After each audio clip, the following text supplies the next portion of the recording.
Buenos días, buenas tardes, buenas noches. ¿Se me escucha bien, Jorge, o no? Perfecto. ¿Con eco? ¿No? No, perfecto, perfecto. Bienvenido, Jorge. Muy bienvenido, mi querido amigo Andrés Capelletti, desde el Perú. ¿Cómo están? Hola Juan, Jorge, ¿cómo están? Un placer estar nuevamente con ustedes en este espacio para poder conversar de lo que acontece no solamente en Chile, sino en el Perú también y en Latinoamérica, lógicamente. Es que todo lo que pasa en Perú y Chile afecta a Latinoamérica, lamentablemente. Lamentablemente. Oye, un gran saludo para nuestro invitado Andrés Capelletti. Y también quiero aprovechar de saludar a María Teresa Dufour, que nos está mirando desde Los Ríos, y Omar Mocarquer, nuestro querido amigo. Un saludo para ambos. Así es, así es. Oye, bueno, espantado un poco con lo que está pasando en Perú.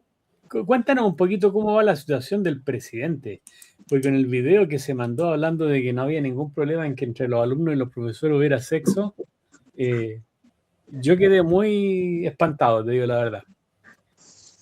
Bueno, el actual presidente que tenemos es una más de las casualidades que lamentablemente ha venido teniendo el Perú en los últimos años. Recordemos que antes de que Pedro Castillo sea presidente y en pleno proceso electoral, Pedro Castillo no existía para las encuestas, ¿no? Ya con el tiempo se está sabiendo de que realmente esta es una jugada maestra de los caviares, a quienes nosotros denominamos caviares, son aquellos izquierdosos que viven de la mamadera del Estado, pero no necesariamente son comunistas. Entonces, han ido armando y asociando políticamente a algunos personajes, entre comillas, salidos del pueblo. Pedro Castillo viene supuestamente de un pueblo de Cajamarca, es un pobre profesor humilde, entonces van construyendo narrativas de ese tipo para poder absorber el voto de la población rural, campesina, del sur del Perú fundamentalmente. Y a lo largo de todos estos últimos años, todos los presidentes que hemos tenido en el Perú, lamentablemente han sido circunstanciales. Pero en los últimos años ya han sido calculados a nivel de los empresarios que tienen partidos políticos, que todo lo han visto a nivel negocio.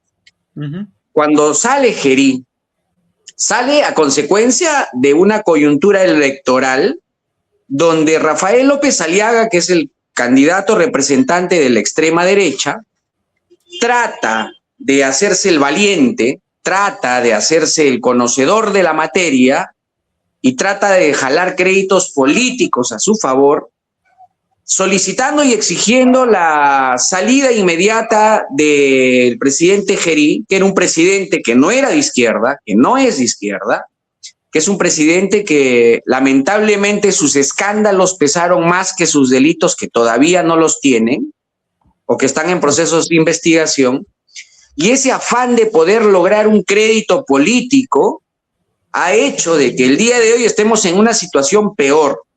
¿Y por qué digo ello? Porque Rafael López Aliaga no ha medido en su momento la consecuencia de quién podría ser el próximo presidente del país. Se hablaba de Mari Carmen Alba, que es una candidata en la representación congresal de un partido de derecha, cristiano.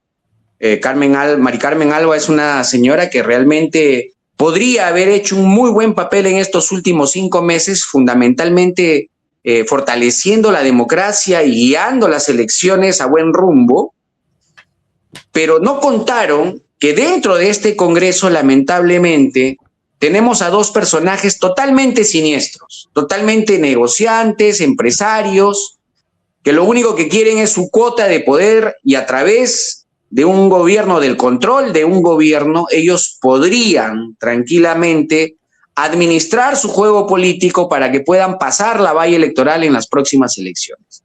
Me refiero a César Acuña, que tiene un partido que es APP, y a José Luna Gálvez, que tiene el partido de Podemos Perú. Estos 2 partidos son los partidos rapiñas en el Perú. Son partidos que negocian espacios únicamente con la finalidad de poder conseguir, en principio, la estabilidad empresarial que tienen cada uno de ellos, porque los dos políticos, o entre comillas, denominados políticos, son propietarios de universidades. Entonces ellos luchan para que las universidades privadas en el Perú se mantengan como tal, que no paguen impuestos, que se tumben las vallas que sean necesarias a través de la SUNEDU, que es la institución que se encarga justamente de fiscalizar y supervisar a las universidades públicas y privadas en el Perú. Entonces necesitan su cuota de poder para mantener su emporium universitarios, que es de ahí de donde viene su riqueza. Algunos de ellos tienen acusaciones por narcotráfico, pero esos son otros temas que realmente todavía no está aprobado hasta el día de hoy. Entonces, lo que ha sucedido en el Congreso en las últimas elecciones para definir o decidir quién sería el próximo presidente que reemplace a Gerí, Rafael López Aliaga tenía como idea y como propuesta que sea Mari Carmen Alba, y él creía que iba a lograr los votos necesarios para impulsar. Pero lo que él no olfateó es que en política tú tienes que tener primero la certeza de concretar algo para poder proponerlo. Él no, se lanzó, hizo sacar a Gerí, presentaron las mociones de vacancia, salió Gerí, y a la hora de tomar las elecciones dijeron estos partiduchos, de los cuales ya comento, dijeron: con Mari Carmen Alba no vamos a poder negociar los ministerios, no nos vamos a poder repartir la torta. Entonces mejor vamos a impulsar a alguien a quien sí pueda ser nuestro empleado, quien sí pueda ser el títere que necesitamos para concluir. Estamos en elecciones, necesitamos espacios públicos para poder asegurar al menos pasar la valla electoral a través de puestos de trabajo, etcétera, etcétera. Y eso es lo que ha sucedido. Han puesto a un títere como presidente que ha tratado de armar una estructura política a través de sus ministros. Podría decir que tiene 1 o 2 ministros que son medianamente interesantes, ¿no? Pero en su gran mayoría o no se los conoce, o son los mismos ministros que han estado con Gerí, ¿no?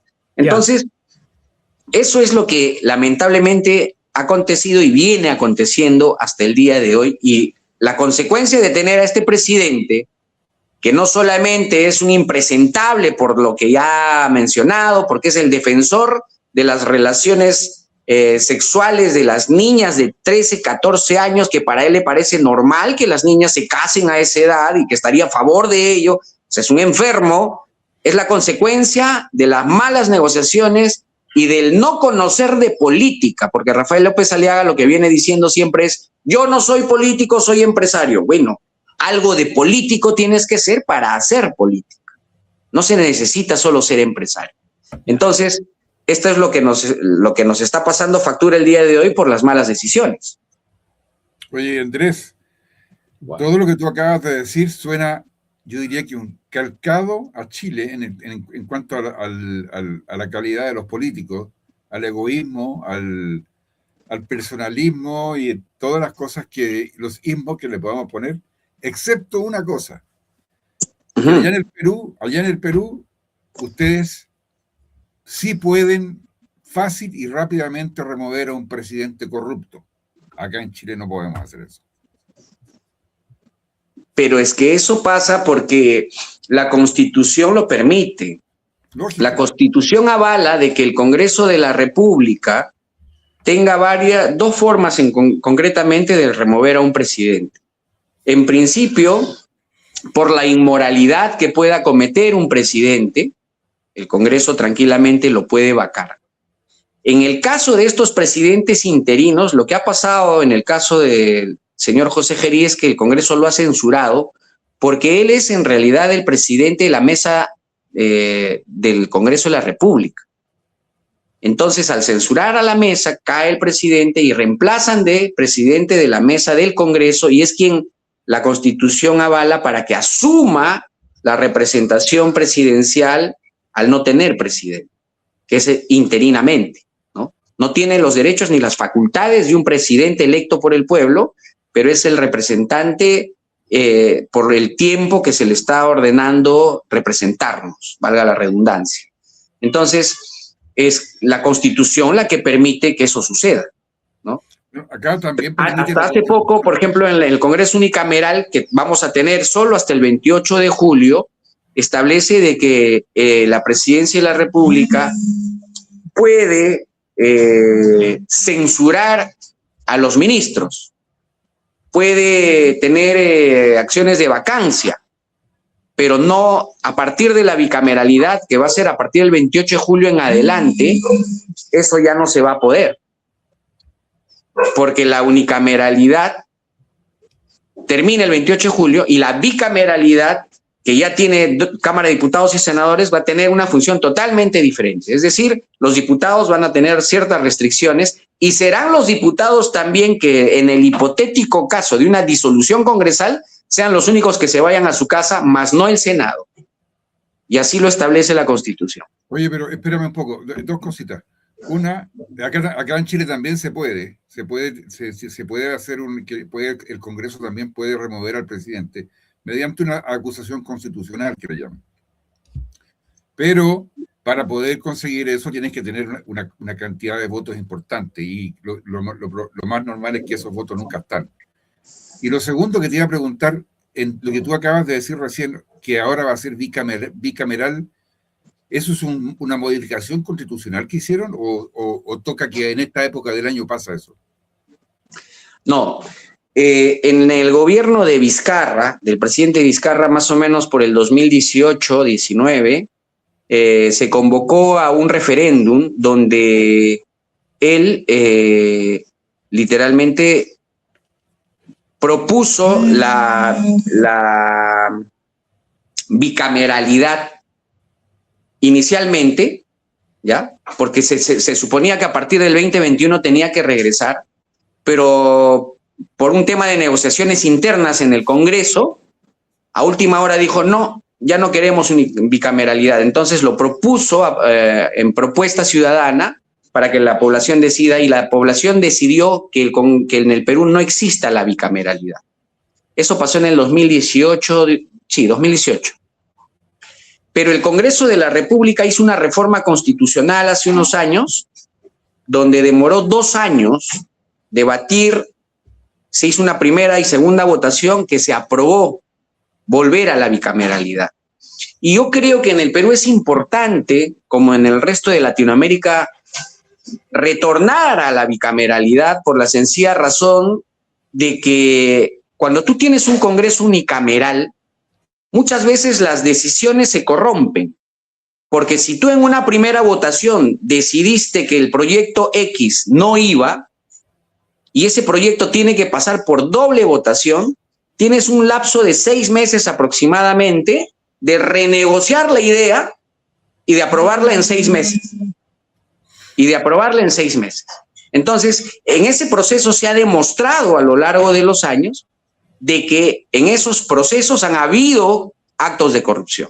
¿Por qué? Porque son las mismas votaciones y son las mismas personas que tienen que decidir ciertos temas.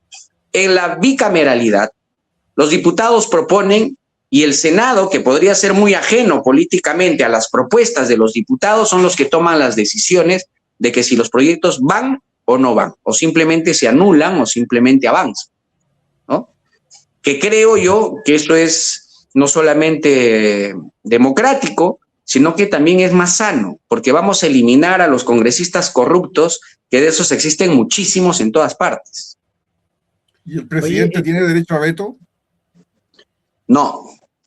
Okay. El presidente lo que puede hacer con un proyecto, por ejemplo, el día de hoy, es que si no está de acuerdo, lo devuelve al Congreso unicameral para que se reestructure el proyecto. Pero en muchos casos, el Congreso tiene la posibilidad de aprobarlo por insistencia. Entonces, igual tienen el poder. ¿Y en el nuevo sistema bicameral tampoco va a ser igual? En el nuevo sistema bicameral, el Senado es quien toma la determinación final. Okay. ¿Cuántos miembros tiene el Senado? ¿Y cuánto la Cámara de En esta Diputados? ocasión vamos a tener 130 diputados, que son la misma cantidad que actualmente funciona la unicameralidad, pero se le está aumentando a 60 senadores. que por la cantidad de población que tiene el Perú, desde mi punto de vista personal, considero que es muy poco, porque el trabajo del congresista, al menos de los diputados, es la supervisión, la fiscalización y la ejecución legislativa, ¿no? Es decir, proponer leyes, pero donde se quedan muy cortos creo que es en la capacidad de supervisar y fiscalizar, porque el Perú es muy grande. El Perú tiene aproximadamente 35 millones de habitantes, pero geográficamente es muy complicado. Tenemos costa, sierra, selva, la idiosincrasia en cada una de las regiones es totalmente diferente. Hay muchos expertos, politólogos y analistas y asesores que dicen nosotros hemos hecho ganar a tantos presidentes en Latinoamérica. El Perú es totalmente diferente a cualquier país de Latinoamérica, por sus estratos socioeconómicos, por sus lenguas, por su cultura, por su geografía. Es muy complicado. Yo siempre he dicho que el Perú, cada una de las 25 regiones que tiene el Perú, es un país diferente, es un estado diferente, porque tienen muchas cosas diferentes unos a los otros. Por eso es que el día de hoy el Perú, lamentablemente, está un tanto dividido, que todo el sur del Perú es de un principio ideológico izquierdista, Lima tiene un poco de todo, que tiene la tercera parte de la cantidad de población, y el norte del Perú tiene otra forma de pensar. Pero dentro de cada una de estas regiones tienen selva, sierra, costa, selva, y cada uno tiene una cultura diferente. Es interesante, pero también complicado en el ámbito político. Oye, bueno, si lo mira uno del punto de vista de la población y la superficie, obviamente esa cantidad de diputados no es suficiente. ¿Cuánto crees tú que debería ser la cantidad de diputados? Yo creo que por lo menos deberíamos de tener un representante por cada provincia en el Perú. El Perú tiene 196 provincias y creo que deberíamos de tener como mínimo 196 diputados, ¿no? Y los senadores creo que 60 bastan y sobran. Yo incluso lo reduciría, ¿no? Para que podamos tener, a ver, por región que podamos tener uno por región, un senador, porque al final de cuentas el senador es el que toma las decisiones fundamentales de en principio, aprobar los proyectos que los diputados puedan proponer, pero también los senadores en adelante van a tomar las determinaciones de elegir, por ejemplo, a la Junta Nacional de Justicia, al Tribunal Constitucional, ¿no?, al presidente del Banco Central de Reservas, etcétera. O sea, van a estar a cargo de la decisión, de la toma de decisión de los representantes independientes, por así decirlo, que no gozan del voto popular, pero en instituciones claves, importantes, ¿no? Y es un factor fundamental lo que van a en adelante tener los senadores en el Perú. Ya. Oye, ¿cómo eligen a los diputados que representen el sector que van a representar? ¿Cómo se hace? ¿En base a la densidad poblacional? ¿En base a solamente los votos? ¿Cuántas cantidades hay por región? Bueno, ¿cómo se hace eso? El Perú, sus 130 representantes están distribuidos de acuerdo a la cantidad de población en cada una de las regiones. Por ejemplo, Lima va a decidir por 32 diputados. Esos son los cupos que le toca a Lima por ser la tercera parte de la población votante en todo el Perú. Ya. Y el resto de diputados están distribuidos de manera equitativa, acorde a la cantidad de población de cada una de las regiones. Piura tiene 7, Ayacucho tiene 3, Arequipa tiene 5, y así sucesivamente se complementan los 130 diputados. Ahora, de la misma, en el caso de los senadores, son 30 por distrito único, es decir, que 30 diputados van a ser electos a nivel nacional, y los otros 30 están distribuidos también de manera equitativa en cada una de las regiones. Un representante regional al Senado en cada una de las regiones, y en el caso de Lima son 4. Entonces, tenemos a los 60 diputados que están divididos en 2, y a los, senadores y a los 130 diputados que están divididos equitativamente en cada región. Pero estas elecciones van a ser un poco complicadas. Tenemos una sábana, diría yo, que va a ser la hoja de votación, donde tenemos en principio a 37 partidos que van a postular en estas elecciones. Y esa sábana está dividida en 5 rubros: presidencial, Senado de Distrito Único, Senado Regional, diputados, y también votamos por Parlamento Andino. Entonces, son 5 escaños por quienes tenemos que votar, de 37 partidos. Muy complejo, nunca antes en la historia del Perú se había visto algo como esto. Es la primera vez que vamos a tomar una difícil decisión, y estoy casi seguro de que la votación de quienes nos representen en este Congreso no van a tener una mayoría que pueda realmente significar la representación del pueblo, ¿no? Va a ser el arrastre del partido más el que va a jalar a las personas que seguramente van a entrar, a algunos diputados con 10,000 votos, y si no son menos, ¿no? Por la cantidad de diputados, de candidatos, y por la poca experiencia en la votación de los peruanos. Les quiero comentar de que en el Perú, por primera vez, por ejemplo, en estas elecciones van a votar 2,5 millones de jóvenes. Por primera vez. Y 8 millones del total de votantes, que son aproximadamente 27, son menores de 29 años. Es decir, que la juventud en el Perú, en estas elecciones, van a ser los que tomen una decisión clave, porque dependerá seguramente de ellos quién sea nuestro próximo presidente en el Perú. Oye, te quiero hacer una pregunta y le doy la pasada a Jorge, pero mi pregunta tiene 3 aristas diferentes. Tú me decías que los representantes son elegidos por densidad demográfica, ¿no es cierto? Así es. En el caso de Lima llevan 30 y tantos porque son la tercera parte demográfica del país. La pregunta, esa es una parte. La pregunta, hay 2 preguntas. ¿Las etnias indígenas tienen su propio representante? ¿Se les entrega directamente por ser de esta etnia? Ustedes van a tener un representante. Y lo segundo es que tanto ustedes como Chile, como otros países, han estado afectados por la migración, ¿ya? Y específicamente venezolana y colombiana. Muchos de los que llegan a Chile, o sea, no todos los que pasan por el Perú llegan a Chile, muchos se quedan en el Perú. Claro. Tengo entendido que es muy alta la presencia migratoria dentro del Perú. ¿Eso también afecta al número?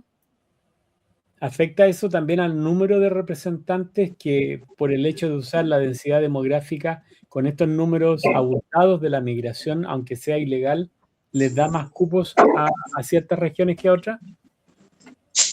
Bueno, a ver, primero por el tema de los ciudadanos de las diferentes etnias indígenas que hay en el Perú.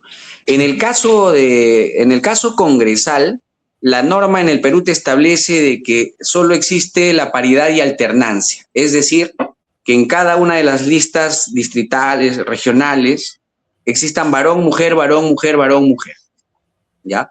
Pero no, para el Congreso no exige una cuota de interculturalidad. Ok.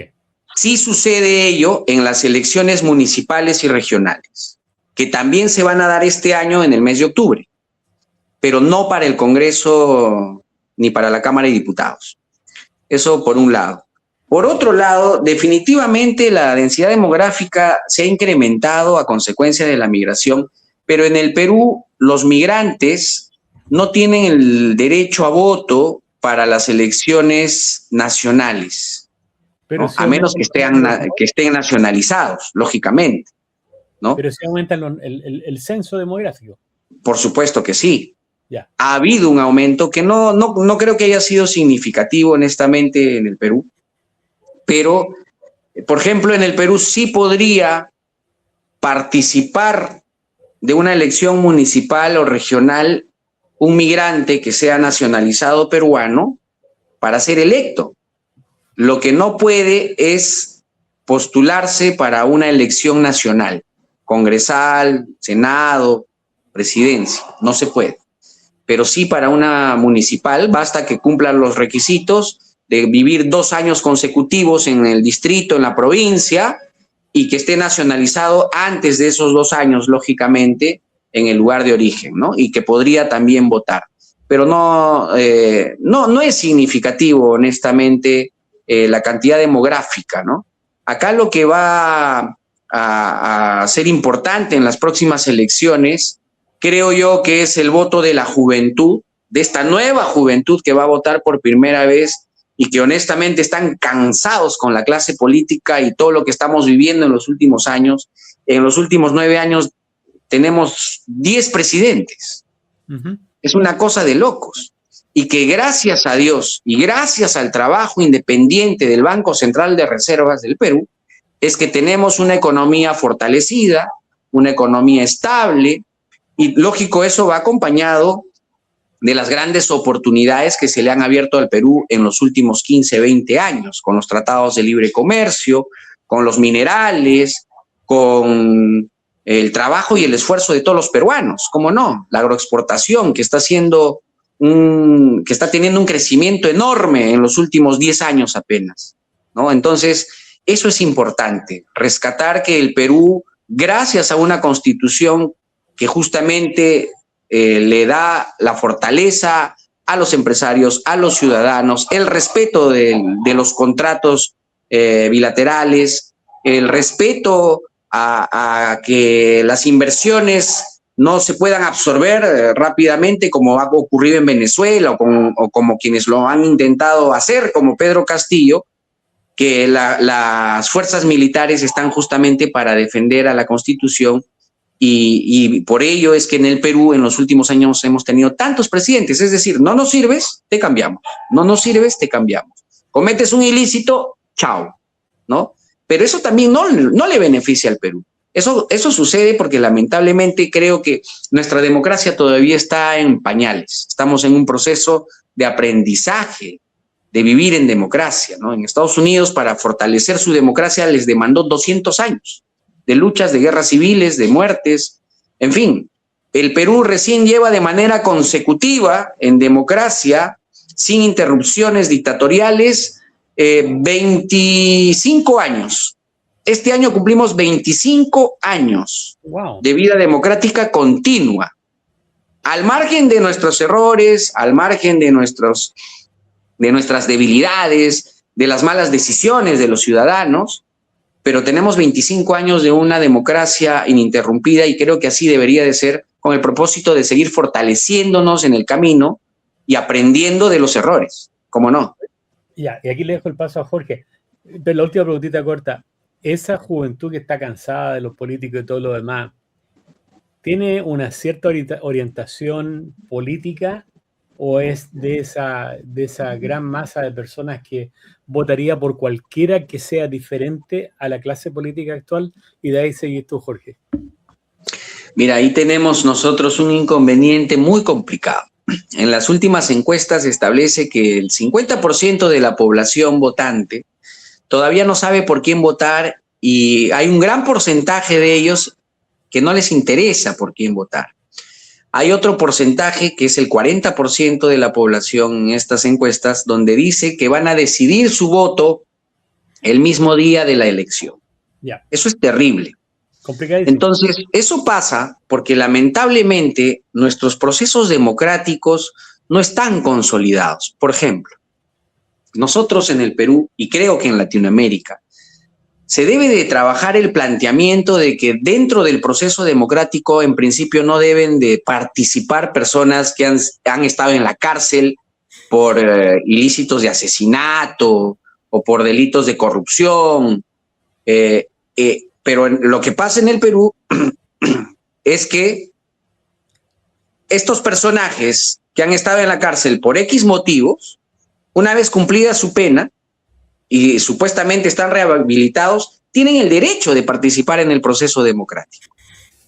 Entonces, esa es una de las cosas que considero que se tienen que restringir no solo en el Perú, sino en toda Latinoamérica. los candidatos que dependen de los partidos políticos tienen que ser elegidos en un principio a la interna por procesos que tengan el seguimiento de las organizaciones encargadas de ello, como es el Jurado Nacional de Elecciones, la OMP, etcétera, etcétera, pero tienen que haber restricciones concretas. Una de las restricciones debería de ser esa, no permitir a corruptos, a asesinos, a violadores o a cualquiera que haya cometido este tipo de delitos tan graves de participar en la democracia en una elección, sea el país que sea. Lo triste que en el Perú actualmente se permite ello. Nos hemos librado nosotros de tener a un candidato que hizo el levantamiento del Andahuaylazo hace aproximadamente 20 años o más, que es el señor Antauro Humala, el hermano del expresidente. Él estuvo en la cárcel 18 años por asesinar a 4 policías o liderar el asesinato de estos 4 policías al levantamiento que se hiciera en ese año con el objetivo de tumbarse al gobierno de Alejandro Toledo. Y ya lo estaban inscribiendo para que sea parte del proceso electoral, que gracias a Dios se pusieron trabas desde el Congreso de la República para que no se permita el ingreso al juego democrático de este señor.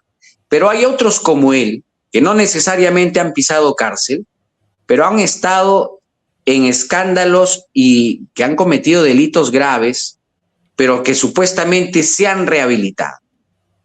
Esa es una de las cosas que considero debilitan nuestra democracia en el Perú y en Latinoamérica, que se tiene que cambiar definitivamente. Yo creo que el próximo Congreso en el Perú tendrá que evaluar y tendrá que valorar si nuestra democracia actual está o no funcionando, si los partidos están o no haciendo su trabajo. Ahora, para la reinscripción de los partidos que vayan a perder la valla electoral, pues las pretensiones van a ser un poco más complicadas. En adelante, si quieres formar un partido político en el Perú, necesitas no solamente tus 25,000 militantes, sino también necesitas 700,000 adherentes. Y se pone más difícil la cosa, y quienes pretendan armar un partido político les va a costar también seguro un ojo de la cara, caminar por todo el Perú para recolectar como mínimo 1 millón de firmas, para que sean válidas 700,000, va a ser difícil.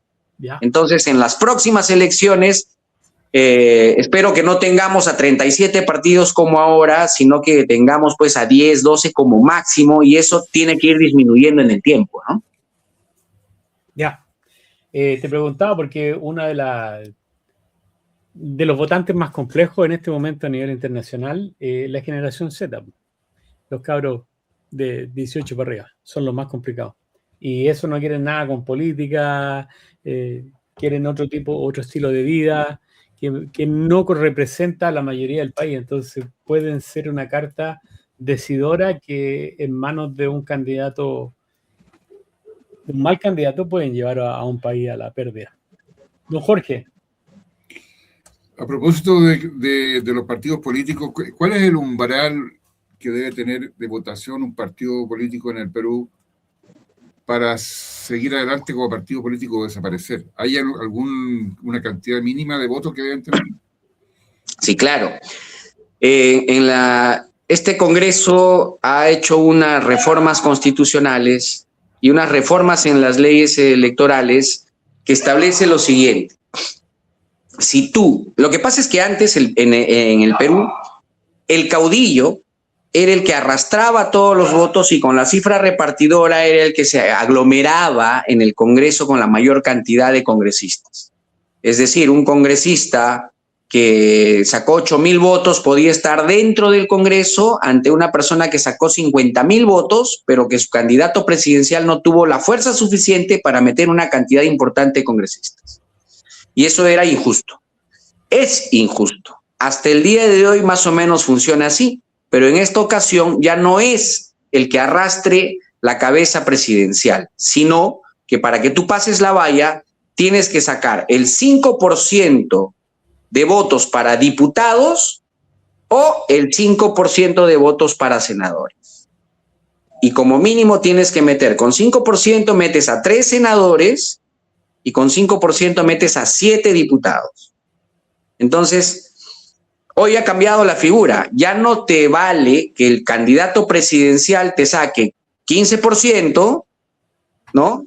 Pero si tus congresistas no pasaron la valla del 5%, entonces perdiste la valla electoral y el partido se cae de manera inmediata, ¿no? Automáticamente.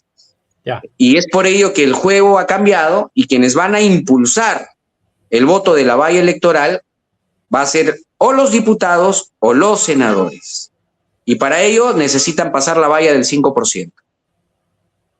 Perfecto.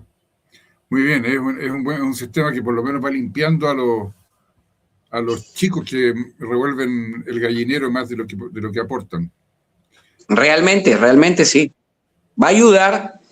Creemos que todavía no es suficiente. Creo que en el camino y en el tiempo esto se va a tener que afinar, pero creo que vamos con esto probando, ¿no? Para ver cómo se va moviendo el juego democrático, si funciona o no funciona. Si no funciona, se tendrán que hacer más cambios en las normas y leyes electorales, y eso nos permitirá en algunos años más tener una democracia más firme, unas elecciones más limpias y un juego democrático que en realidad el ciudadano tenga el ánimo de participar, porque lo que vemos hoy en el Perú es el desánimo de la participación ciudadana. Hay una estadística donde establece que apenas al 4% de la población votante le importa la política, y eso es terrible. Entonces, ante ello, tenemos que hacer cosas, al menos a quienes sí nos importa la política y nos consideramos ciudadanos, ¿no? De bien, que tenemos que hacer acciones o ser propositivos para que más ciudadanos se sumen al esfuerzo de tener al menos interés en la política, porque de ello dependemos y dependen los países, ¿no? A los políticos populistas, demagogos, ¿les conviene eso? Que el 4%... No, definitivamente que no. Definitivamente que no. Yo creo que a ellos les conviene. Mientras más revuelto el río, mejor ganancia para el pescador, ¿no? No, lógico. O sea, a estos impresentables, como yo los llamo, como los tipejos que les he dado el ejemplo hace un momento, a ellos les conviene el desorden, les conviene que no exista una democracia sólida, les conviene que todo siga igual o peor, porque ellos viven de esto, ¿no? Lo que acaban de hacer en estas últimas elecciones en el Congreso para elegir a este impresentable a la presidencia es el reflejo absoluto de lo que puede significar la lumpen en un Estado, en un gobierno. Esta gente asquerosa es la que nos tiene que poner gente impresentable, que le avergüenza al país entero, que nadie lo eligió, y que lamentablemente tenemos que soportarlo porque así lo dice la Constitución, así lo establecen las normas democráticas, y que estamos orando para que el tiempo se pase volando y podamos por fin tener un presidente el 12 de abril, que honestamente lo dudo, seguramente ya lo tendremos en junio, y lo que sí se está proponiendo es de que, o al menos se están escuchando voces disonantes en el Congreso, es que el próximo presidente electo asuma la responsabilidad de la presidencia al día siguiente del resultado final. Y no esperemos hasta el 28 de julio para recién hacer la sucesión del mandato presidencial. Que sea inmediato. Oye, Andrés, ¿existe la posibilidad de que Castillo postule nuevamente porque puede ser indultado por el que está ahora? No existe ninguna posibilidad constitucional, porque la ley establece de que la única manera de que un presidente pueda indultar a un preso es que el preso tiene que estar sentenciado finalmente para que recién se pueda ver esa posibilidad. En este caso, Pedro Castillo ha tenido una primera sentencia, pero no es una sentencia firme. Y para que él pueda estar sentenciado de manera firme, tiene que seguir su proceso, y dudo mucho de que ese proceso se pueda concluir de acá hasta el mes de julio, que es hasta donde duraría el mandato del actual presidente. Fuera de ello, el actual presidente ya se ha sacudido del problema y ha dicho que no pensaría jamás en indultar a nadie. Esperemos que cumpla su palabra, porque si eso pasara, tengan la certeza de que el Perú lo saca en menos de 2 horas. Se levanta la ciudadanía y no solamente lo saca él, sino que lo vuelve a meter preso a Pedro Castillo antes de que intente siquiera pisar una embajada. Y si pisa la embajada, yo me encargo, y eso lo puedo jurar con mi vida, de sacarlo de la embajada. Porque no se podría permitir esa desfachatez, jamás. El señor está preso y ahí se va a quedar hasta que cumpla su sentencia y que siga su proceso. Pero no puede salir de la cárcel. Un golpista no puede estar libre, peor todavía por mandato de otro presidente. Imposible. Oye, te tengo noticias. Nunca le creas a un político, y menos a un político zurdo. Ah, por supuesto. Por supuesto. Eso lo tengo clarísimo. Mira que pero gracias a Dios que la Constitución es que nos avala en este caso. O sea, el político puede hacer lo que quiere y puede decir lo que quiera, mientras no irrumpa el orden constitucional, ni las normas, ni las reglas que están dispuestas en la Constitución. Si las intenta romper, pobre de él. Le va a pasar lo mismo que a Pedro Castillo. Que bueno, ojalá que así sea y no pase que ese entre comillas, presidente, ¿no?, llegue de nuevo a la alta magistratura, porque sería ya el hazme reír del mundo el Perú, si pasa Por eso. supuesto, no hay forma, no hay forma. Oye, pasando a otro tema, Chancay, nosotros, bueno, tú sabes que acá nosotros estamos teniendo en este momento una tremenda controversia por un cable de fibra óptica que quieren tirar desde Valparaíso, un poco al norte de Valparaíso, Concón, hasta Hong Kong, en China. Y no sé si tú estás al tanto de esa controversia, pero lo que ha pasado es que el actual gobierno de izquierda, de extrema izquierda que tenemos, y más encima de extrema izquierda de alumnos en práctica, como les decimos algunos, que son todos muy jóvenes, y que han hecho, mira, si hubiese estado en el Perú este presidente acá que tenemos ahora, al cual nosotros llamamos el merluzo, ya estaría destituido hace no sé mucho tiempo ya. Seguramente que sí. Bueno, resulta que entre gallos y medianoche estuvieron negociando con los chinos para hacer un cable de fibra óptica de estos grandes, para transmitir datos entre América Latina o América del Sur y Oriente. Para darte una idea, por ejemplo, en Chile, en este minuto, para construir un hospital, hay casos que se han demorado 5 o 6 años para obtener los permisos para construir un hospital. Esta tramitación de este cable submarino que pasa por el mar, ¿no es cierto?, por lugares que son protegidos porque hay vida marina que hay que proteger, etcétera, etcétera, etcétera, etcétera, que va desde Sudamérica hasta Hong Kong, 13.000 kilómetros. El proyecto fue aprobado en 90 días. ¿Qué te parece? Y en 2 días regularon. Y en 2 días, cuando lo tenían aprobado, los norteamericanos reclamaron porque eso iba contra los intereses geopolíticos del hemisferio y de los inversionistas norteamericanos en Chile, y que ellos se oponían y llegaron a tal extremo que le quitaron la visa, le suspendieron la visa al ministro de Transporte y Telecomunicaciones y al subsecretario y a otro más. Todos comunistas. Partido Comunista de China, la compañía que se viene a instalar a Chile se llamaba China Mobile, etcétera. Todo una trama zurda. Bueno, resulta que ese hecho que estamos teniendo acá está teniendo gran repercusión mediática y política.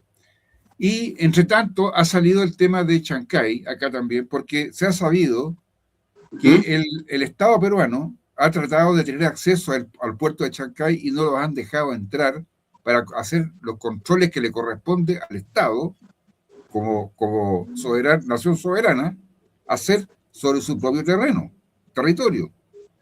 Y entiendo que no los han dejado entrar. Entonces, ahora, a lo mejor tú nos podrías aclarar para que la gente que está viendo y que están oponiéndose a que los gringos, que aquí, que se tienen que entrometer en Chile, para que vean lo que pueden pasar, porque el cable que va de Chile a China, construido por una compañía china, administrado por una compañía china, cae bajo la norma china de que toda empresa o empresa china que trabaje en China o en el extranjero debe informar al gobierno chino de toda la información que llegue a sus manos. O sea, ¿qué es lo que pasa? El gobierno chino iba a saber todo lo que se transmitía a través de ese cable, que era un cable gigantesco.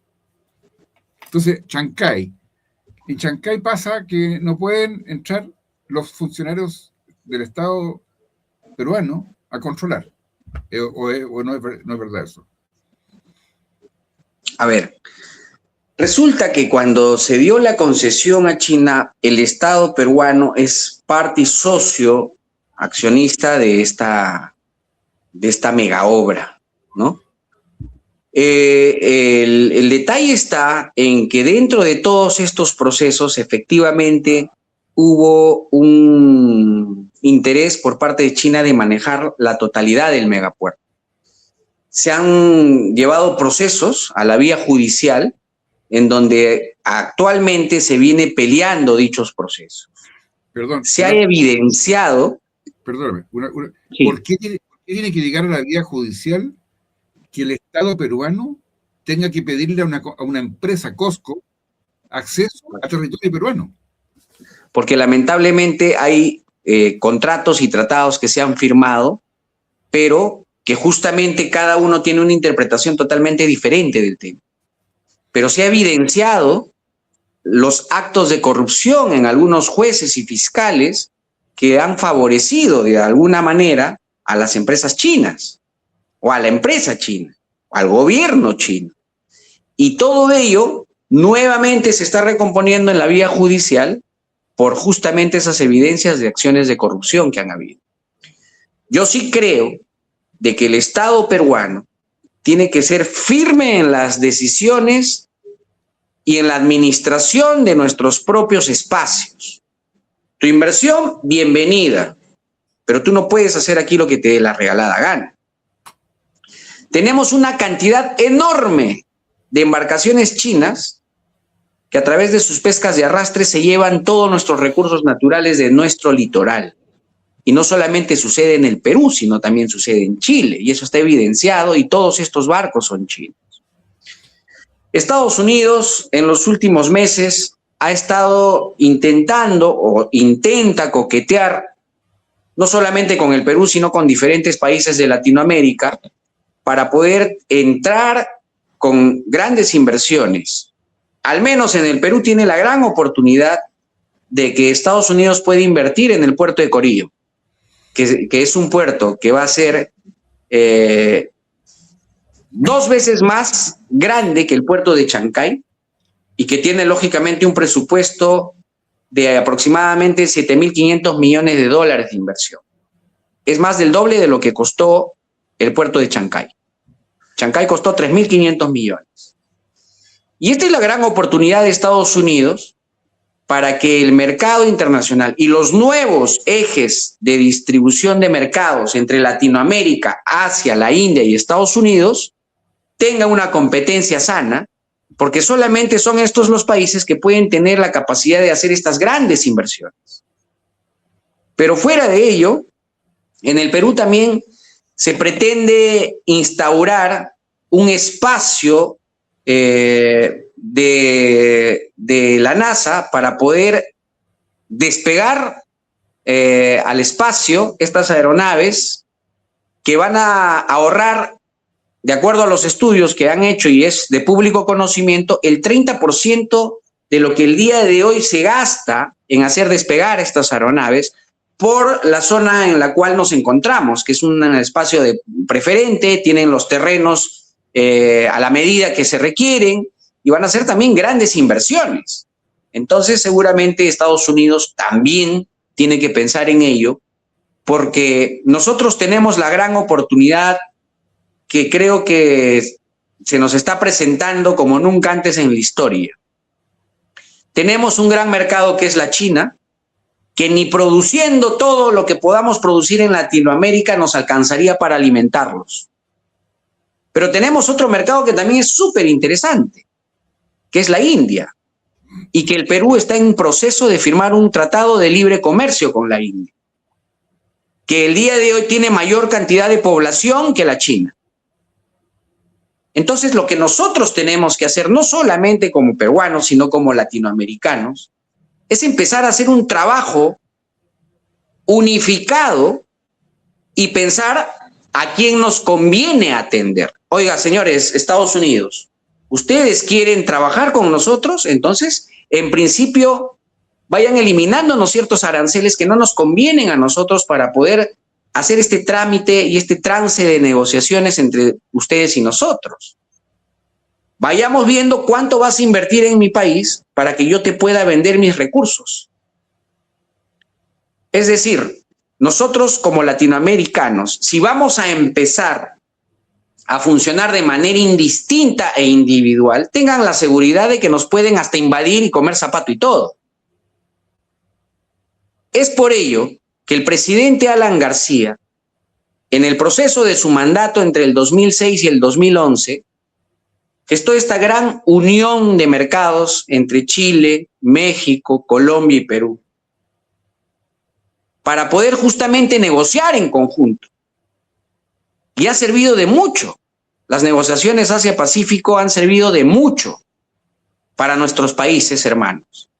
Y eso se está perdiendo a consecuencia justamente de los lambiscones de México con estos dos últimos presidentes que han entrado, que lo único que están haciendo es destruir a su país y destruirnos a nosotros también. De no permitirnos a través de este tratado internacional y de esta unificación y esta unión de esfuerzos de poder negociar con estos países que son enormes, a quienes, vuelvo a repetir, ni sembrando en toda Latinoamérica vamos a poder alimentar a tanta gente. Y es la gran oportunidad que se nos está presentando el día de hoy, el puerto de Chancay, el megapuerto de Corillo, que se debería de construir a más tardar en los próximos 10 años como máximo, para que Latinoamérica tenga una potencia enorme. Y si Estados Unidos se quiere apropiar nuevamente del Canal de Panamá, ese es su problema. Nosotros tendremos al Perú para que desde el Perú, con Chile, Argentina, con Brasil, con el tren bioceánico que se podría construir, Ecuador y Colombia, hacer de Latinoamérica un espacio de potencia, una región que pueda alimentar al mundo con los grandes recursos que nosotros tenemos, pero también darles materia prima. Pero fundamentalmente es que nosotros ya deberíamos de pensar en trabajar nuestra materia prima y sacarla al mundo ya producida, como lo hace China con el hierro, que nos envían un hierro de muy mala calidad y que no podemos nosotros competir con los precios del fierro chino, porque es inevitable. El subsidio que ellos tienen no lo tienen las empresas que trabajan en el Perú, vengan de donde vengan las inversiones. ¿Y qué está pasando en ese sector? Que se están cayendo las industrias que producen el fierro en el Perú. Entonces, yo sí considero, para concluir este espacio, este tema, yo sí considero que es importante pensar en que los ciudadanos tenemos que exigirle a nuestros gobernantes que hagan el esfuerzo de unificar a nuestros países hermanos para lograr las grandes negociaciones que el día de hoy quieren imponernos estas grandes potencias en el mundo. El Perú difícilmente va a poder negociar solo con estas potencias, ni va a poder otorgarle lo que ellos requieren, porque nuestros espacios geográficos no son del tamaño que quisiéramos. Y el libre mercado en el Perú hace de que puedas venderle a otros países que te paguen mejor precio. Entonces, creo que es necesario pensar ya en una unión. Yo no sé si podría ser como la Unión Europea, yo no sé si podríamos lograr el sueño de Bolívar y Aya de la Torre, pero yo sí creo que sí podríamos seguir el ejemplo que hizo Alan García con los presidentes de aquel momento de estos países hermanos para crear esta alianza Asia-Pacífico. Don Jorge. Yo solamente quería decirte que, pucha, ojalá fuera posible, pero con los políticos que tenemos en estos momentos va a ser muy complicado. Políticos donde reina más, donde les importa más su enriquecimiento personal que su país. Y es verdad. Solo quiero agregar al final de esta intervención que nunca nos olvidemos que la culpa no es del chancho, sino que el que le da el afrecho. Así es. Si los pueblos no son capaces de pensar en quién van a votar hasta el día antes de la elección, como tú acabas de relatar, no podemos pedir que los políticos que llegan a tomar poder sean mejor de lo que tenemos hasta ahora. Acá pasa lo mismo, exactamente igual. Hay gente que está en la fila para ir a votar preguntándole al que está al lado o adelante, oye, ¿por quién vaya a votar? No saben. No saben. Así es. Pero permíteme, Jorge, eso es por culpa de los partidos políticos que tenemos. Los partidos políticos en el Perú reciben financiamiento del Estado en el proceso, ¿eh? Es decir, si tú pasas la valla electoral y tienes representación en el Congreso, de acuerdo a la cantidad de representantes que tengas en el Congreso, vas a recibir un monto anual justamente para capacitar y formar a tus militantes. Pero lo que hacen los sinvergüenzas es robarse la plata y justificar a través de facturas falsas aquel supuesto trabajo. Acá es exactamente lo mismo. Ni el ciudadano, ni los militantes de los partidos, ni nadie se beneficia de ello, y nuestra gente sigue en la ignorancia total.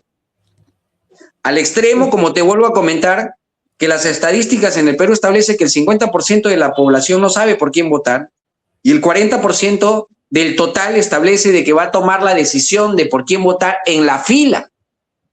Y eso es inaudito. Y eso es únicamente culpa de los partidos políticos, que no son partidos políticos.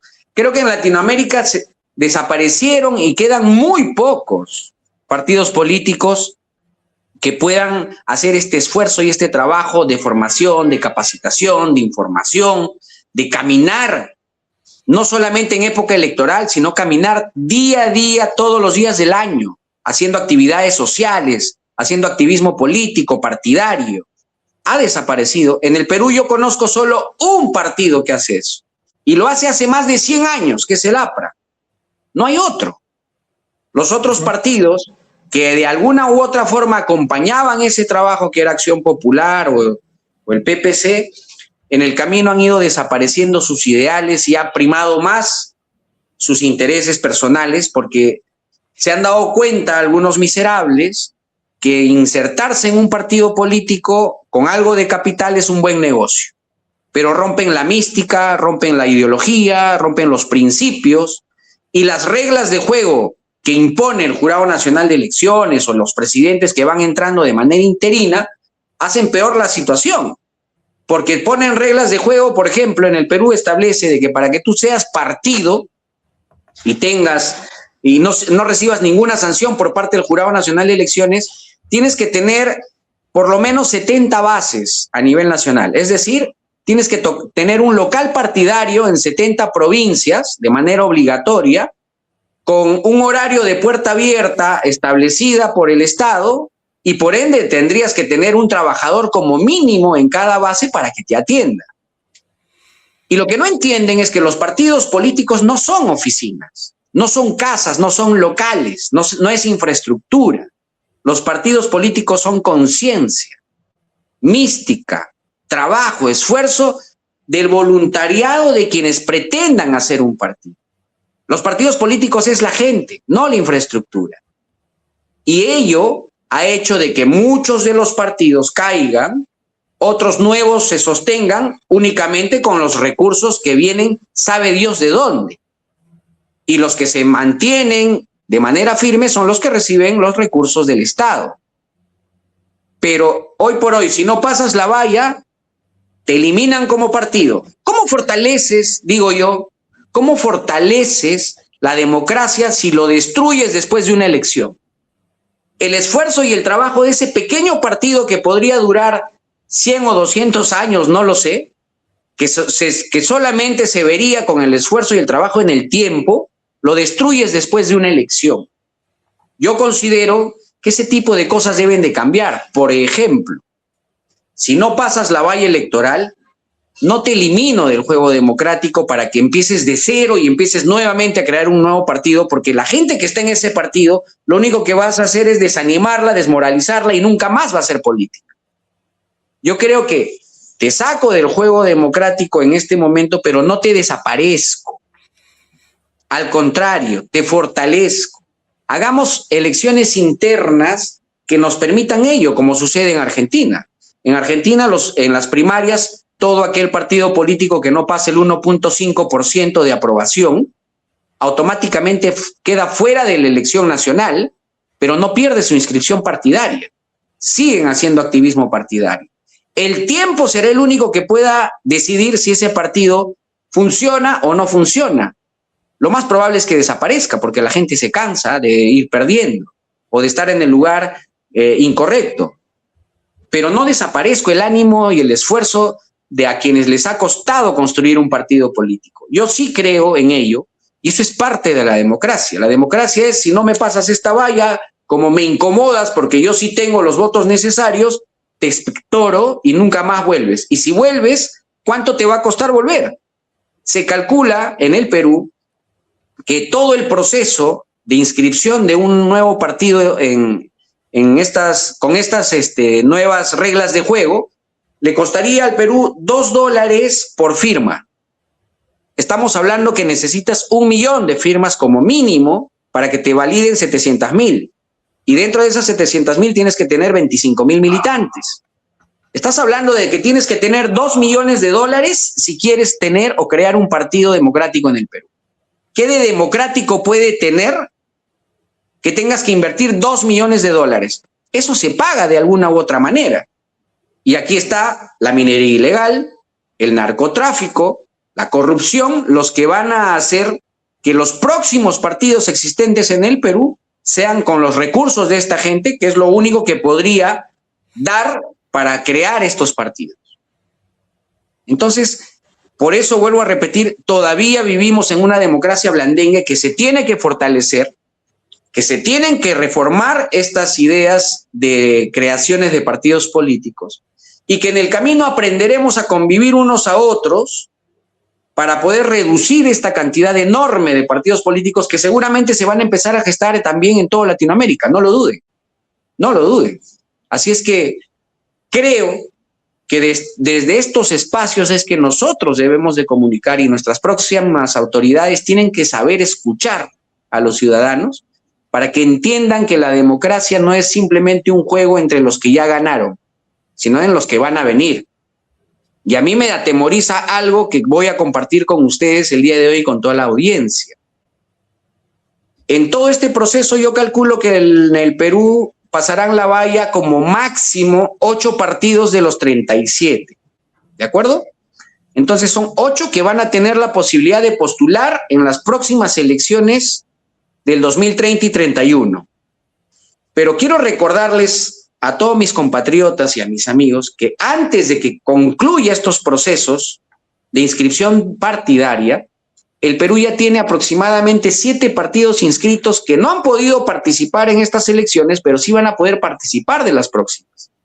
Y estos 7 partidos que se han inscrito, de los 7, 5 son de personajes totalmente siniestros de la izquierda más radical y comunista del Perú. Entonces, ya tienes a 7 más 8 que posiblemente pase la valla, ya tienes a 15 partidos para las próximas elecciones. Y de esos 15, 4 o 5 son de derecha, de centro derecha, son partidos democráticos que piensan en el futuro del Perú. El resto no. Y encima de ello le estás clavando unas reglas de juego a quienes quieren construir partidos donde les va a ser imposible poder construirlos porque cuesta muy caro. Entonces, ¿qué estamos haciendo?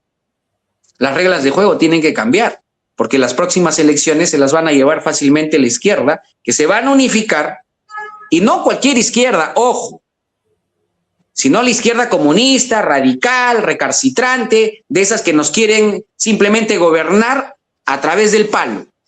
Y eso no lo podemos permitir. Y ese es un análisis que nadie lo hace, lamentablemente, y posiblemente quienes todavía están en el gobierno de algunos países de Latinoamérica que vean esta propuesta, la absorban y la hagan suyas. Y sería terrible, porque no va a permitir que la democracia se supere en nuestros países, y lo único que van a intentar hacer con este tipo de formas de decisiones políticas, van a querer apoderarse de los países. A mí es algo que me preocupa de acá a futuro, a mediano plazo. Así es que lo que se tiene que hacer es fortalecer la democracia, pero sí o sí se tienen que cambiar ciertas reglas de juego para poder permitirle a la ciudadanía que haga vida política y partidaria.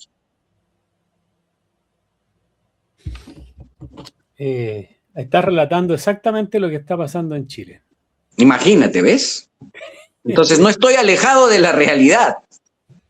Y sabes No. una cosa que quedó dando vuelta, acá por lo menos en Chile, todos los partidos políticos tienen que hacer clases de educación partidaria, etcétera, etcétera, Sí, claro.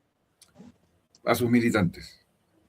El único partido que lo hace es el Partido Comunista. Ya. Imagínate. Es que lo que pasa es que ellos tienen un principio ideológico muy, muy arraigado, como lo tiene el APRA aquí en el Perú, y como lo tuvo el Partido Comunista también en el Perú, que gracias a Dios se ha ido perdiendo, o al menos no se evidencia él. Pero mientras que un partido no tenga justamente un principio ideológico, que la conciencia realmente los conlleve a poder luchar por ello, difícilmente vamos a encontrar a partidos políticos que quieran hacer ese trabajo. Hoy por hoy los partidos políticos en el Perú no existen. Son empresarios que son los dueños de sus partidos y ellos deciden a dedo quiénes son sus candidatos. Si no te gusta alinearte a la dictadura interna de ese partido, simplemente te vas. Y si no les gustas a ellos, simplemente te votan.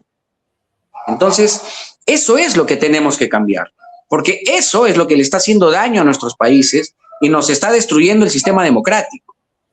Así es que yo creo, y honestamente tengo mucha esperanza en que en el Perú se superen estos temas y realmente empecemos a instaurar nuevos procesos democráticos que nos permitan convivir unos a otros. Oye, si no te puede gustar mi idea, perfecto, pero ¿qué es lo que necesitamos los de la izquierda y la derecha y los del centro? Todos necesitamos en común seguridad ciudadana. Todos necesitamos trabajo. Todos necesitamos infraestructura, salud, educación. Entonces, si todos necesitamos eso, ¿por qué diablos tenemos que pelear por ideas que no funcionan desde hace 70, 80 años? Y hay mucha gente que ya lo está entendiendo. Pero para lograr esos consensos, necesitas necesariamente reglas de juego democráticos que te permitan unificarte con ellos. Y esos son los partidos políticos. Pero si tú le vas a chantar y le vas a decir a quien tiene la intención, a un luchador social, a un colectivo, a un emprendedor que quiera forjar, y le pones una regla de juego y necesitas 1 millón de firmas. Y para ese 1 millón de firmas te vas a gastar $2 millones. Entonces no va a pasar eso nunca. Tenemos que ser más flexibles en esos temas. Pero también hay que trabajar en estos procesos. No es fácil, definitivamente. ¿Tienen que haber vallas? Sí. Para la elección nacional. A mí me parece muy interesante y rescatable, y creo que sería una muy buena idea copiar la forma en cómo son las elecciones en Argentina. Me parecen muy interesantes. Nadie se va del juego democrático, pero los que pasen la valla son los que van a poder participar de la elección nacional. El que no pase, no te disuelvo, sigue trabajando para más adelante.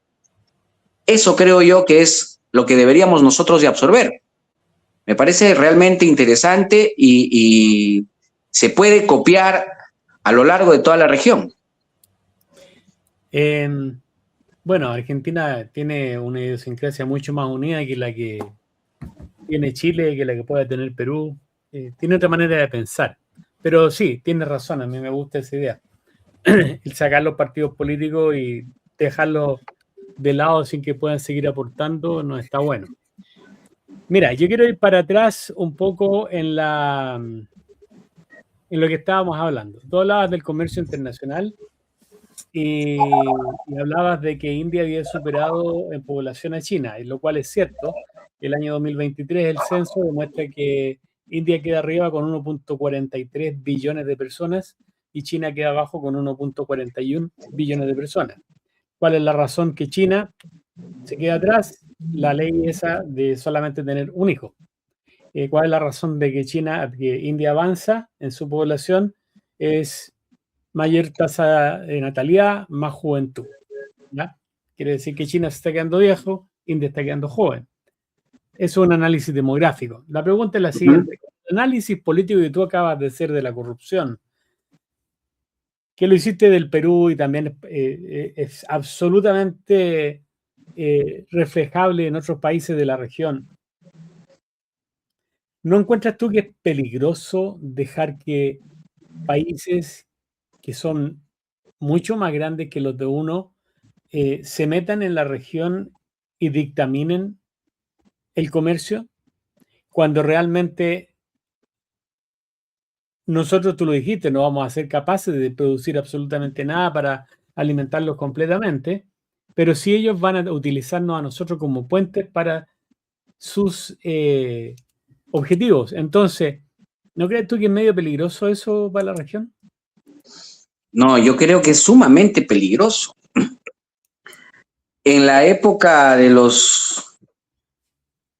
las grandes guerras después de la Segunda Guerra Mundial, la importancia ideológica, la inserción ideológica de los pensamientos europeos comunistas hacia Latinoamérica, de la China comunista que quería también ampliar sus ideas a lo largo del mundo. Habían algunos latinoamericanos que trataban de absorber esas ideas y el gran Aya de la Torre decía: ni con Washington ni con Moscú, solo el APRA salvará el Perú, en su proceso de construcción de un partido político, y establecía, y en ese momento se sentía antiimperialista, pero él reflejaba una gran idea que sigue vigente hasta el día de hoy. Imperialismo no. Es decir, ¿tú quieres venir a mi país? Bienvenido el capital. Pero nosotros ponemos la regla de juego. Y eso es lo que tiene que imperar en cada uno de los países de Latinoamérica. Somos libres justamente para poder negociar acorde a lo que a nosotros nos pueda convenir, no a lo que a ti te pueda convenir. La inversión china, la inversión norteamericana, la inversión venga de donde venga, es bienvenida, no solamente creo que en el Perú, sino en todos los países de Latinoamérica que tanto lo necesitamos, porque únicamente con la inversión privada o de otros países de Estado a Estado es que nosotros vamos a poder salir de la pobreza y vamos a poder gestar puestos de trabajo, y el trabajo es lo único que saca de la pobreza a los ciudadanos. Bajo esa premisa, lo que debería de hacer no solo el Perú, y vuelvo a repetir, es que tenemos que fortalecer nuestra alianza Asia-Pacífico, porque es lo que nos va a nosotros a asegurar que si en el caso de una amenaza de invasión, de una negociación que no le guste, pues no sea a Estados Unidos o a China o a la India y voy y te trato de invadir, entre todos los países nos vamos a poder defender. Pero imagínate si Chile, que no quiere negociar con Perú, con Argentina, con nadie, no, yo quiero hacerlo solo y negocio directo con Estados Unidos, oye, Estados Unidos viene y te quita. ¿Qué pasa si sucediera eso? O China. Esos países son potencias que nosotros no lo somos a menos que nos unamos. Yo apuesto por la unificación económica, hacer una alianza latinoamericana para que podamos negociar de igual a igual con estos grandes países que son potencias. A mí lo que me causa temor en lo personal es las acciones que vemos cómo va tomando Estados Unidos respecto a los países al margen de sus problemas. Por ejemplo, como Panamá. A Panamá le costó muchísimos años para independizarse y poder ser dueños de su propio canal, de su propio espacio. Hoy día vienen siendo amenazados nuevamente por Estados Unidos. Y no es que tenga algo en contra de Estados Unidos. Lo que sí soy es que soy una persona que está a favor de la independencia de los países, de los ciudadanos, y que nadie tiene el derecho de venir a invadirte absolutamente nada. ¿Sí se puede negociar? Por supuesto que sí. ¿Podemos absorber inversiones? Por supuesto que sí. ¿Caminemos juntos para sacar adelante a nuestros países? Por supuesto que sí, pero con independencia debida. Yo estoy seguro, a tu pregunta y preocupación por el tema de Chancay, que el Perú no va a perder ni un centímetro de espacio de soberanía y no va a perder absolutamente su autoridad ante sus recursos, ante su infraestructura y ante nuestro espacio. No lo va a perder. Administrativamente se están llegando a acuerdos y creo que eso va a llegar a buen puerto, porque el puerto de Chancay, déjame decirte que no está al 100% construido. Tiene un gran porcentaje ya, pero todavía hay un espacio de ampliación que se tiene que hacer. Hay todavía trabajos que ejecutar y la ciudad misma está creciendo, ¿no?, acorde a las necesidades del mismo puerto y de todo lo que se viene.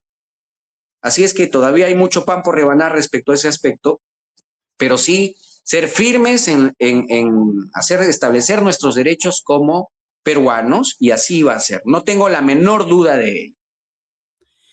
Mira, para aclarar un punto, porque a mí me gusta siempre dejar las cosas bien históricamente de allá.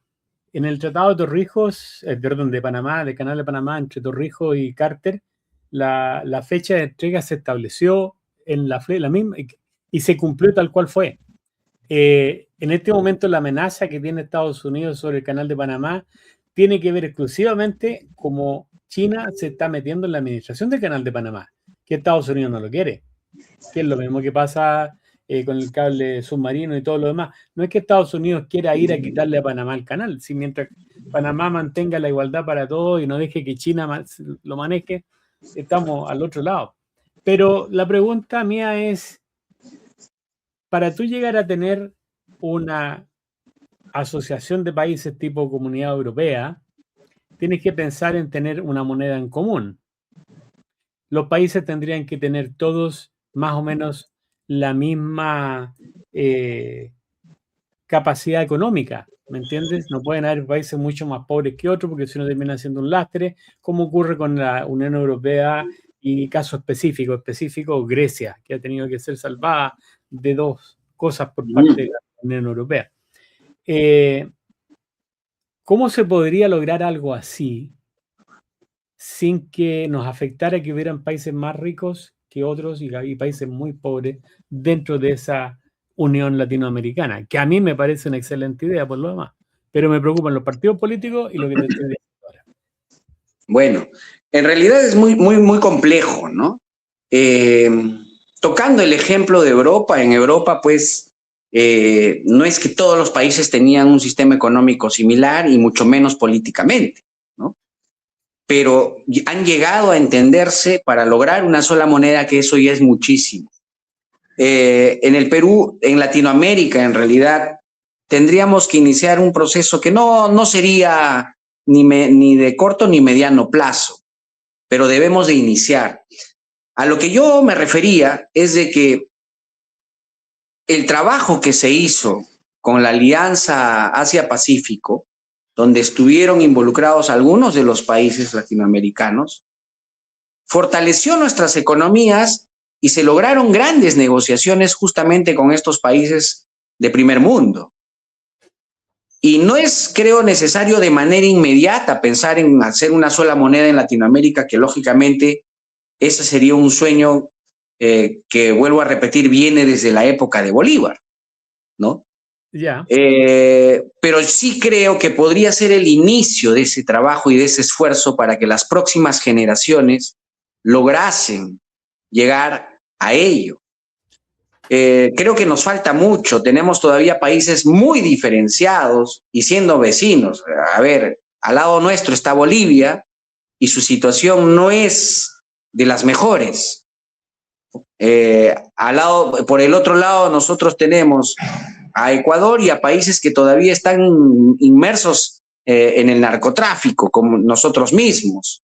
Entonces, ¿cómo lidiar contra ello? Hay mucho pan por rebanar, pero sí considero de que en principio se debe de fortalecer nuestra comunidad andina, se tiene que fortalecer la Alianza Asia-Pacífico, tenemos que pensar en ver la manera en que nuestros políticos y quienes hacemos política podamos ser propositivos para comenzar estos diálogos que son fundamentales.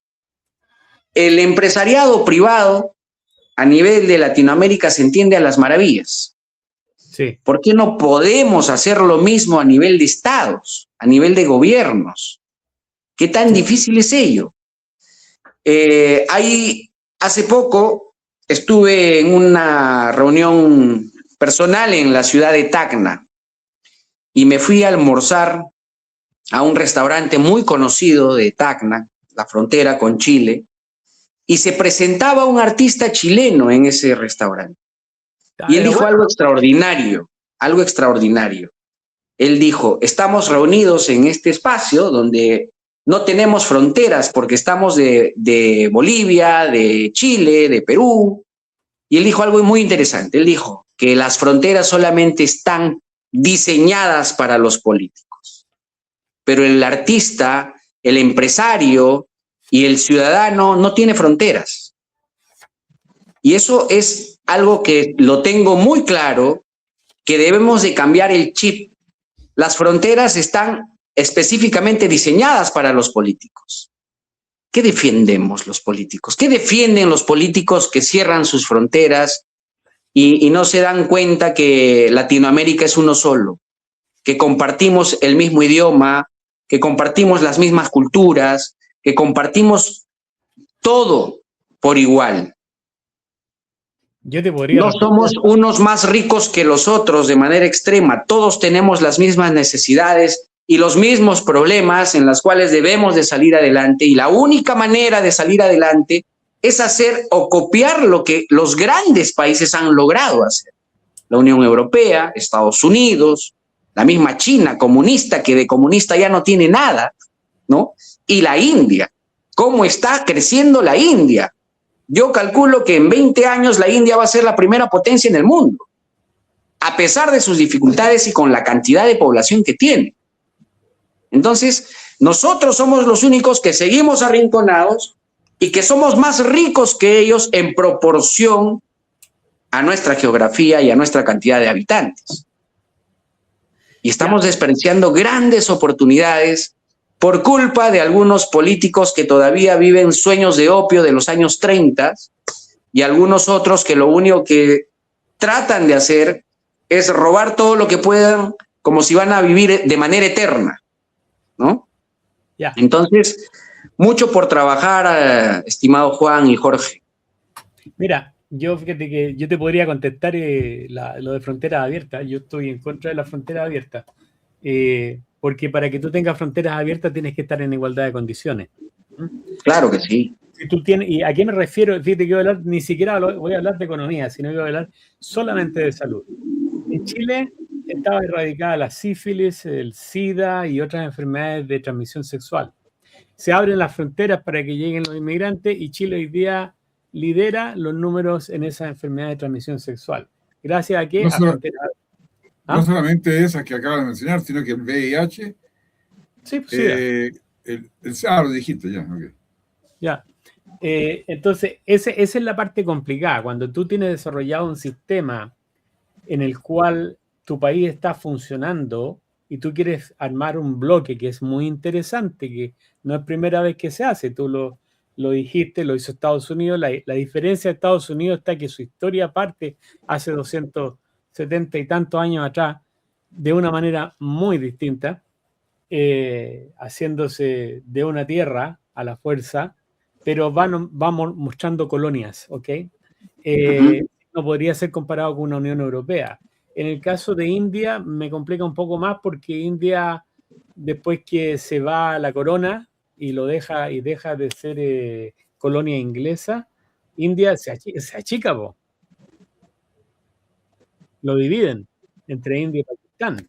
Lo que está teniendo India en este momento es un crecimiento demográfico alto y una mano de obra muy barata. Creo que esa es la clave del asunto. Y ahora, si nos vamos al caso de la Unión Europea, la Unión Europea no es un trabajo corto, como tú dijiste, empieza con el Tratado de París en 1951.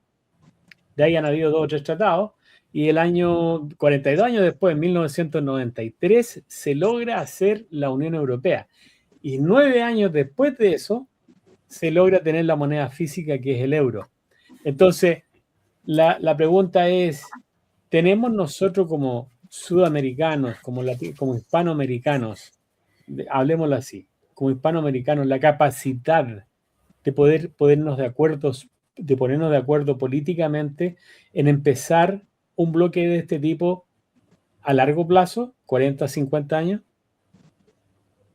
Mira, esta pregunta nos las venimos haciendo desde hace muchísimos años ya. Aya La Torre fue un líder político que soñaba también con este gran proyecto de Bolívar, de unificar a Latinoamérica. Y siempre hemos estado en podemos o no podemos hacerlo. Y simplemente eran sueños, pero nadie daba la iniciativa. Hasta el día de hoy nadie da la iniciativa. Para que esto se pueda dar, tiene que haber la iniciativa de una autoridad presidencial, fuese del país que sea, que no se da. Y lógicamente no se da, ¿por qué? Porque tienen temor al qué dirán, si mi población me rechaza, cuál sería el objetivo, mis problemas inmediatos son estos y todavía no me proyectaría a lograr ello. Entonces, yo creo que hay que empezar por algo. Y ese algo creo que estaba sirviendo de mucho, que es justamente esta alianza Asia-Pacífico, que se ha visto mellada por México cuando no se quiso otorgar la administración justamente a ustedes, a los hermanos, a los chilenos y luego a nosotros. Se nos negaba la administración de esta alianza y se ha ido debilitando en el tiempo. Yeah. Empecemos a fortalecer acciones inmediatas que puedan necesitar cada uno de nuestros países, porque este es un trabajo de largo aliento. A la pregunta es que si estamos dispuestos a lograr ello, yo creo que sí estamos dispuestos. Al menos los ciudadanos de bien, los que nos importan nuestros países como ustedes, como a mí, por ejemplo, estamos conversando y estaríamos de acuerdo y sería algo extraordinario. Es un sueño que podamos estar todos unificados y creo que estamos de acuerdo. Si nosotros nos podemos poner de acuerdo, estoy casi seguro que los empresarios también, y estoy casi seguro que la ciudadanía podría impulsar ello, pero se requiere de la voluntad política. ¿Nuestros políticos podrían hacerlo? Algunos creo que sí, pero hoy Latinoamérica está viviendo, o al menos estamos en el proceso de sacudirnos de esta gentuza que se ha tratado de enquistar en los gobiernos para destruirlos. Y sabemos ya quiénes somos. Ustedes tienen nuevo presidente, nosotros tendremos un nuevo presidente que estoy seguro que no va a ser ninguno de estos izquierdosos comunistas, y así vamos a empezar nuevamente a rescatar y a recomponer nuestros países, y en algún momento se tendrá que hablar de esta situación, se tendrá que iniciar los procesos, pero el objetivo es ir avanzando en ello. Yo sí tengo la fe y la esperanza de que al menos a lo largo de mi vida y de lo que pueda llegar mi vida, no sé hasta cuándo, pueda lograrse al menos iniciar estos procesos de unir Latinoamérica para que generaciones se fortalezcan con esta idea y seamos una región potente, ¿no? Ese es el objetivo, creo yo, al cual deberíamos nosotros impulsar a través de estos foros, de estos espacios ciudadanos, para que la gente pueda conectar con esta idea y se pueda difundir, se pueda divulgar y que la gente lo comience a hablar. Creo que esa sería por ahora nuestra función, nuestra labor ciudadana, ¿no? Como colectivos, que nos corresponde justamente incentivar y conversar con la ciudadanía para lograr estos objetivos. Sí, yo estoy de acuerdo contigo. Lo único que siempre, como te digo, lamentablemente la región nuestra, desde Centroamérica hacia abajo, ha tenido un desarrollo no muy parejo, es muy distinto. Desafortunadamente, gran parte de desarrollo no muy parejo se ha debido a intervenciones de otros países y también se ha debido a los movimientos políticos en cada país. Cada ejemplo, al segundo, el caso Venezuela, caso Colombia, ¿entienden? Argentina, 50 y tantos años bajo el dominio de la izquierda. Y a lo primero, el caso de Centroamérica. Centroamérica era un solo país, hasta que se mete otro país más grande y lo divide en 4 o 5 países. Entonces, así es. ¿Cómo lo hacemos? Ese es el asunto, ¿cómo lo logramos hacer? Porque es importante, para eso necesitamos sí o sí tener políticos de mejor casta. No hay vuelta que darle. No hay Oye, vuelta pero tal vez la situación pasa más por un tema de, como lo hizo Alan García, por hacer una alianza, pero una alianza estratégico-económica. Así es. No una alianza de política. Abiertas. ¿Ah? No una alianza política, sino una alianza estratégica económica, como la has mencionado. Sí, claro. Yo creo que por ahí va la cosa, porque abrir la frontera es complicado en países que... No, hoy por hoy imposible. A pesar de que somos países hermanos de habla hispana, casi todos, y tenemos muchas cosas en común, también tenemos diferencias que nos hacen ser un poco reticentes unos con otros. Pongo un ejemplo. Hace poco tiempo atrás, en una reunión donde habían varios presidentes latinoamericanos, el presidente Milei se acerca para saludar a Boric, y Boric ni se paró ni lo saludó. Entonces, ¿cómo puede alguien como esos dos llegar a tener algún tipo de acuerdo de alguna forma? No, ahí no va a haber nunca acuerdo jamás. Por eso, no, entonces jamás. Es muy difícil que un presidente que está 4 años en Chile y 4 años en Argentina, que no se hablan, ni se miran, ni se soportan. Y son frontera. Y son frontera y ni se saludan, hablando ambos en castellano. Porque por último no podría decir, no entendí porque este gallo habla en chino. Ok, ya, perfecto.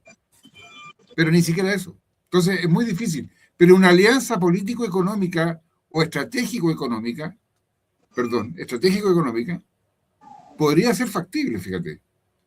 Porque dejaría todos esos egos pasajeros de estos presidentes que son de 4 años, que duran 4 años, y nuestras naciones tienen mucho más que eso. Entonces, tal vez por ahí podría estar la solución. Y eso es lo que vamos a tratar de, por lo menos, partir impulsando algo así, para a lo mejor en 50 años más llegar a algo más parecido a lo que es Europa. Pero en Latinoamérica yo creo que es muy difícil. Jorge, Chile, a consecuencia justamente de este presidente y también culpa de Milei, están perdiendo las grandes oportunidades que ni siquiera se percatan. Y te voy a contar un pequeño ejemplo. Yo retornaba de Buenos Aires a Santiago el año pasado y en el vuelo cargado de argentinos, porque yo hacía Buenos Aires, Chile, y de Santiago retornaba a Lima después de unos días, y el vuelo repleto de argentinos, muchos de ellos, viniendo a comprar a Chile, artefactos, tecnología, etcétera. Y lógicamente haciendo el esfuerzo, ¿no?, de estar viajando a comprar algo de tecnología. Solo en ese pequeño ejemplo me ponía a pensar y digo, ¿qué cantidad de población habitantes tiene Argentina? Es enorme Argentina.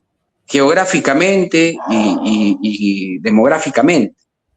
Y las oportunidades que tiene Chile, a pesar de que es un país pequeño geográficamente y de gente, le podría dar muchísimo a nuestros amigos, no solamente de Argentina, a precios de mercado, como para que todos los ciudadanos argentinos puedan hacer negocio desde la producción o desde la importación que puede tener China, que no la tiene Argentina. Este tipo de oportunidades es la que al Perú le ha permitido crear estos pequeños micronegocios en todo tipo de mercados, en el tema informático, tecnológico, etcétera, etcétera. Lo mismo podría suceder con Argentina, pero justamente por estas disputas entre gobierno a gobierno es que no se logra ello. Entonces, a un ciudadano argentino, para comprarse sus joyerías se va hasta Chile, que le cuesta más barato que en Argentina, lógicamente, pero ¿cuánto gasta y cuánto le aporta a Chile que estos argentinos vayan hasta Chile a comprar sus cosas? Es como que la gente de Arica que va a Tacna a hacerse curar los dientes. Para el Perú es un gran beneficio, ¿verdad? Gestan muchos puestos de trabajo profesionales. Pero ¿qué pasa si hubiera algún tipo de convenio en estos aspectos entre país y país? Sería un gol de media cancha para ambos. Y justamente si somos frontera, con mayor razón. Pero esto sucede porque por un lado tienes a un presidente de extrema derecha que hace lo mismo o tiene las mismas actitudes personales que el de la extrema izquierda. Tal cual. Y nunca van a poder ponerse de acuerdo por sus egos, por sus temas personales, por sus odios. Entonces, yo siempre he considerado que los extremos hacen daño. No dudo de que cada uno pueda tener su personalidad como le dé la gana, pero si eres presidente, tienes que bajar al llano en favor del ciudadano, en favor de tu pueblo. Milei está haciendo cosas interesantes, ¿cómo no? ¿Cómo no? Pero más importante que eso, lo primero que tú tienes que hacer es llevarte bien con tu vecindad. Si no, vas a ser un mal vecino y la gente te va a odiar, no te va a querer. Lo mismo para Boric. Es inconcebible de que dos presidentes que sean frontera no se puedan ni ver. Eso es inconcebible, mal para Argentina, mal para Chile. Completamente. Y eso es lamentable, pero yo sí creo que va a llegar el momento.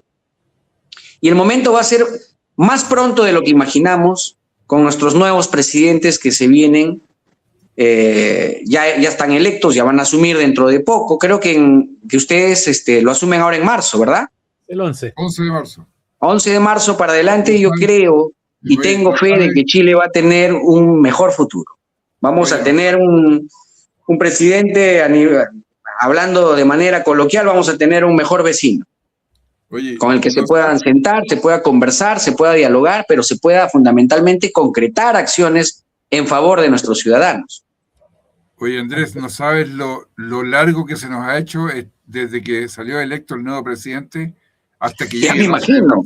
Estamos en la misma situación para elegir al nuestro y todavía que necesitamos esperar unos meses más para la toma de mando y tener que soportar esta desgracia que nos han impuesto en el Congreso.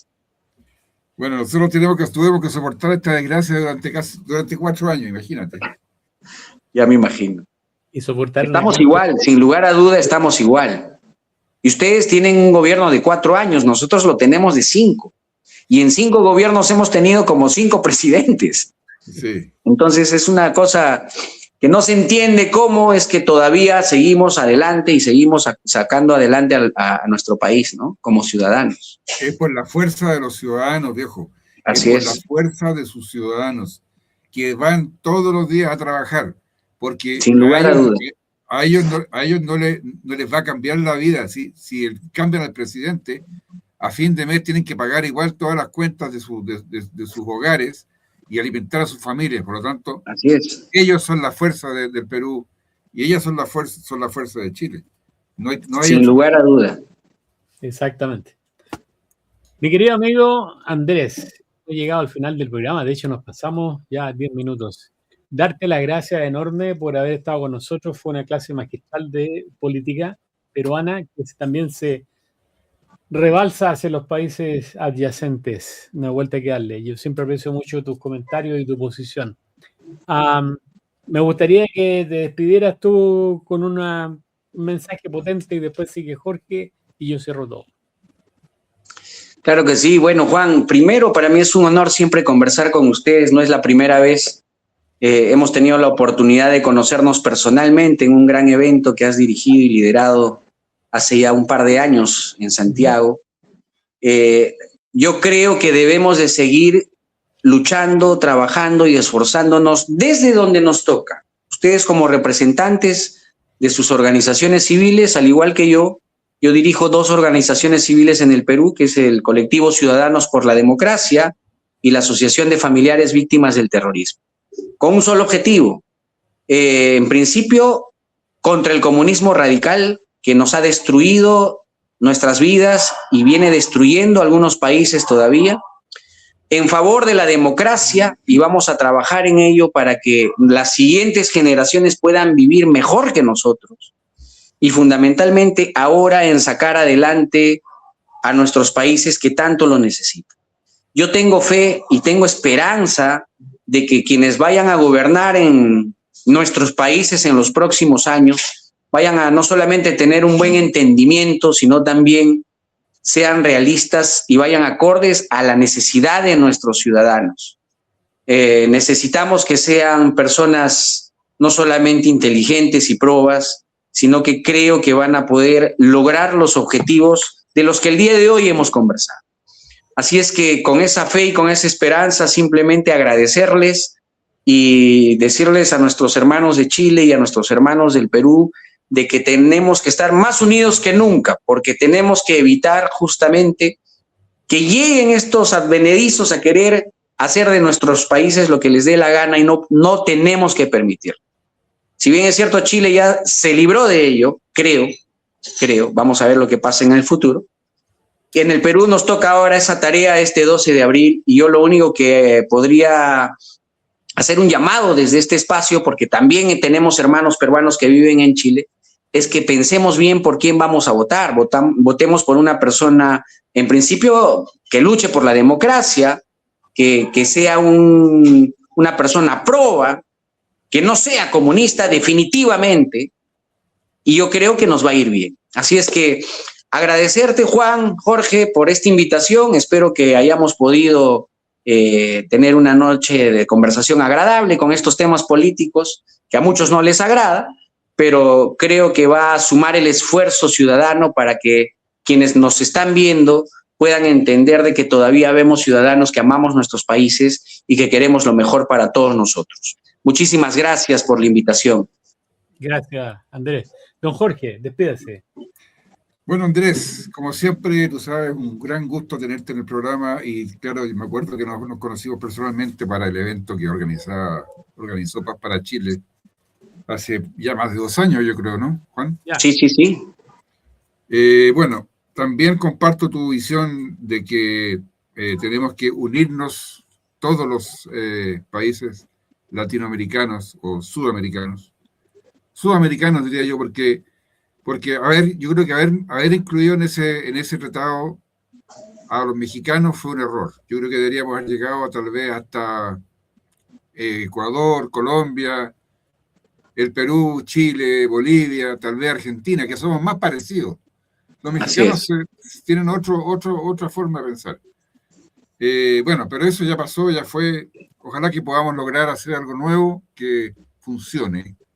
Y para eso, si tenemos presidentes inteligentes, probos, como tú bien dices, y que tengan, que corra por sus venas sangre patriota, que piensen en su país y en su pueblo, vamos a llegar muy lejos. Así que, bueno, creo que nos quedan 14 días para que se vaya el merluzo.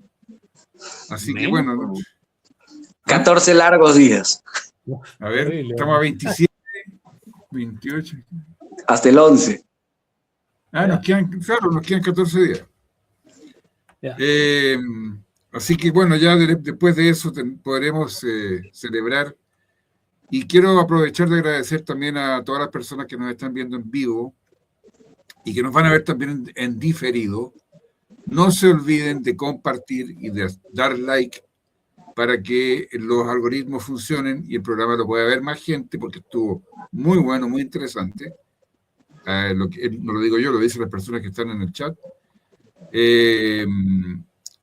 Para que el fin de este programa se pueda cumplir, que es tratar de mostrar algo para que la gente piense un poco más y no denoste tanto a la política, porque la política no es los políticos, la política no es los políticos, la política somos todos los ciudadanos de una nación. Buenas noches. Exactamente. Oye, yo me quedo con una frase muy buena que dijiste, Andrés. Las fronteras son para los ciudadanos, pero no son para los negocios y para los políticos. Ellos se benefician de las fronteras. Para ellos no hay fronteras, ellos pueden invertir y hacer lo que quieran.